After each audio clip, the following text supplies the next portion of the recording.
Hello everyone, I am Dr. Alka Sethi, a practicing ENT specialist in Baroda. Nowadays everyone wants to know about mucormycosis. So this mucormycosis is a fungal infection which affects people who are on medication. तो ये जो Mucor है ये हमारे आसपास सब atmosphere में है और हमारे नाक में भी है, लेकिन जब हमारी इम्यूनिटी डाउन हो जाती है, जैसे कि अगर आप अभी कोरोना से रिकवर हुए हैं या आप डायबिटिक पेशेंट हैं या आप कोई कैंसर थेरेपी ले रहे हैं, उस केसेस में आपकी इम्यूनिटी जनरल बॉडी की डाउन हो जाती है। स्पेशली कोरोना में आपके जैसे लिम्फोसाइट काउंट्स डाउन हो गए हैं, तो ये जो म्यूकर है वो नाक में से स्प्रेड होके आपके साइनसेस में चला जाता है। ये मैक्सिलरी साइनस हैं, फ्रंटल साइनस हैं, इथमॉइड साइनस है, यहाँ सब साइनसेस में इन्फेक्शन होके ये आँख में भी जा सकता है और आपकी ब्रेन में भी जा सकता है। If you inhale this fungus, it can go into your lungs, and if you ingest, it may go into your gastrointestinal tract. So in the post-corona period, when you are in the recovery phase, अगर जब आपको कोई बुखार आता है तो आपको ये समझना चाहिए कि आपके बॉडी में कोई इन्फेक्शन हो सकता है और इसमें से म्यूकरमाइकोसिस एक इन्फेक्शन हो सकता है।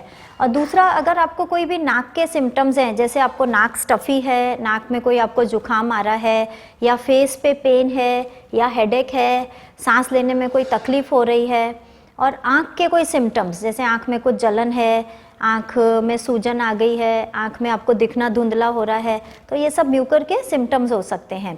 या दांत में भी आपको इसमें इफ़ेक्ट हो सकता है, जैसे आपको दांत में पेन हो रहा है या आपने अभी कोई रिसेंटली कोई डेंटल ट्रीटमेंट लिया है या आपको दांत में सड़न है या आपको कोई मुंह के अंदर अल्सर होने लगे हैं हार्ड पैलेट के ऊपर स्पेशली। अगर आपको इस तरीके कोई भी सिम्टम्स हैं तो आपके अपने ट्रीटिंग डॉक्टर को तुरंत मिलना चाहिए और स्पेशली ईएनटी स्पेशलिस्ट को ज़रूर से जाके मिलना चाहिए।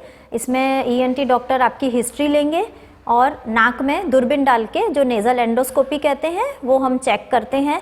उसमें हम देखते हैं कि कोई कलर चेंज तो नहीं है नाक के म्यूकोज़ा का, या फिर कोई ब्लड है या कोई पस है या कोई एनलार्ज्ड म्यूकोज़ा है, तो वो हम बायोप्सी के लिए भेजते हैं।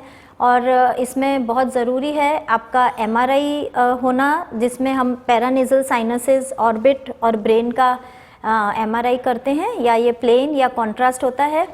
और इसके बाद फिर हम डिसाइड करते हैं कि इसमें नेक्स्ट स्टेप क्या होगा।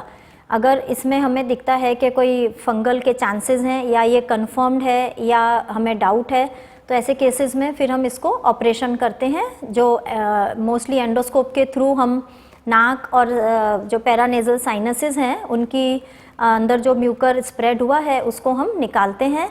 और इसके बाद फिर थोड़े जो इंजेक्शंस हमें देने होते हैं, जो एम्फोटेरेसिन बी इंजेक्शंस हैं, तो ये सब ट्रीटमेंट बहुत ज़रूरी है और ये तुरंत आपको डॉक्टर को संपर्क करना चाहिए। तो इसमें हम ये देखते हैं कि ये आजकल क्यों बढ़ गया है। तो सबसे पहले जो रीज़न है वो कोरोना का है, क्योंकि कोरोना के केसेस में आपकी इम्यूनिटी ऑलरेडी डाउन होती है, आपके जो लिम्फोसाइट्स काउंट हैं वो डाउन हो जाते हैं, तो म्यूकर नाक में से स्प्रेड होके साइनस में जा सकता है या लंग्स में जा सकता है। और सेकेंडली, ये कोरोना के पेशेंट्स में डायबिटीज़ नेचुरली इंक्रीज़ हो जाती है। अगर आप प्री डायबिटिक हैं, पहले या तो आपको डायबिटीज़ पहले से है कोरोना के पहले, या कोरोना के दौरान है, या कोरोना के बाद भी डायबिटीज़ हो सकती है, तो उस केसेस में ये फंगस होने के चांसेस बहुत बढ़ जाते हैं, क्योंकि डायबिटीज़ होने के कारण आपका जो ब्लड शुगर बॉडी में इंक्रीज़ होता है उसमें फंगस बहुत जल्दी ग्रो हो जाता है। स्टीरॉइड्स भी जो यूज़ करते हैं कोरोना के ट्रीटमेंट में, उससे आपकी स्टीरॉइड यूज़ करने से आपकी इम्यूनिटी भी डाउन हो जाती है और आपकी ब्लड शुगर लेवल भी स्टीरॉइड से बढ़ सकता है। तो अगर ज़रूरी है तो ही स्टीरॉइड डॉक्टर्स यूजुअली प्रिस्क्राइब करते हैं।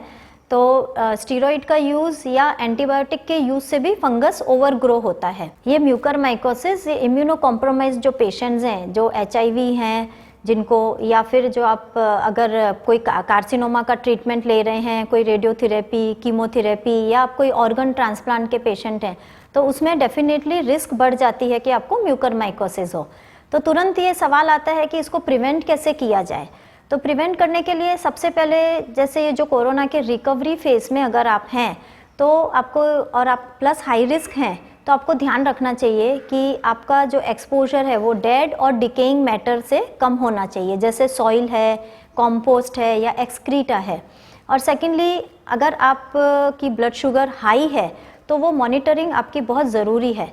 अगर आप डायबिटीज़ का ट्रीटमेंट ऑलरेडी ले रहे हैं पोस्ट कोरोना पीरियड में, तो आपको नियमित दिन में 3 बार ब्लड शुगर चेक करना चाहिए। एक बार सुबह भूखे पेट, और दूसरा दोपहर के खाने के 2 घंटे बाद, और तीसरा रात के खाने के 2 घंटे बाद।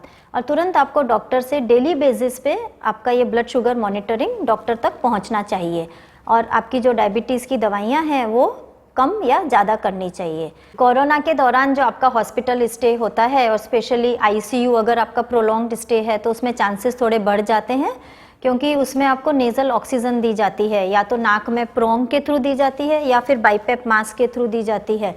तो उसमें जो फ्लो आता है ऑक्सीजन का काफ़ी हाई होता है, तो उससे आपका ड्राई हो सकता है म्यूकोज़ा, नाक का या मुंह का म्यूकोज़ा, तो उसमें फिर फंगल ओवरग्रो होने के चांसेस होते हैं। तो ऐसे केसेस में यूजुअली हम नाक में कोई सॉफ्ट वाटर बेस क्रीम लगाने को एडवाइस करते हैं जब आप ऑक्सीजन थेरेपी पे हैं, या फिर आप सलाइन नेज़ल ड्रॉप्स डाल सकते हैं या लिक्विड पैराफिन ड्रॉप्स डाल सकते हैं। इससे आपका नेज़ल म्यूकोज़ा ड्राई नहीं होगा। और आपको अपने ट्रीटिंग फिजिशियन और चेस्ट फिजियोथेरेपिस्ट की मदद से जो आर्टिफिशियल ऑक्सीजन जा रही है उसे जल्दी वीन ऑफ करने की कोशिश करनी चाहिए। और ये जो ऑक्सीजन थेरेपी जाती है, तो आपको पता होगा ये साथ में ह्यूमिडिफायर लगा होता है। ये जैसे ह्यूमिडिफायर है, इसमें ये जो मैक्सिमम लेवल है इसके 10 मिलीमीटर नीचे तक आपको पानी भरना है। ये पानी आपका स्टराइल होना चाहिए या डिस्टिल वाटर होना चाहिए। अगर आप नल में से पानी लेते हैं तो उसे गर्म करके ठंडा करके यूज़ करिए। और ये जो लेवल है ये आपको दिन में 2 बार चेक करना है, और इसका पानी रोज़ हमें बदलना है। और सेकेंडली ये जो ह्यूमिडिफायर है इसको आप हफ्ते में 1 बार निकालें, और इसको अच्छे से स्टराइल जो सॉल्यूशंस होते हैं लाइक सेवलॉन, उसमें साफ़ करके क्लीन करके ड्राई करके फिर रीयूज़ करिए। तो ये सब जो छोटे से प्रिकॉशंस हैं और प्रिवेंशन है, ये आपको म्यूकर से कुछ हद तक बचा सकते हैं। और जब भी आपको कुछ डाउट लगता है तो आपको तुरंत अपने ट्रीटिंग डॉक्टर और ईएनटी स्पेशलिस्ट को बताने जाना चाहिए।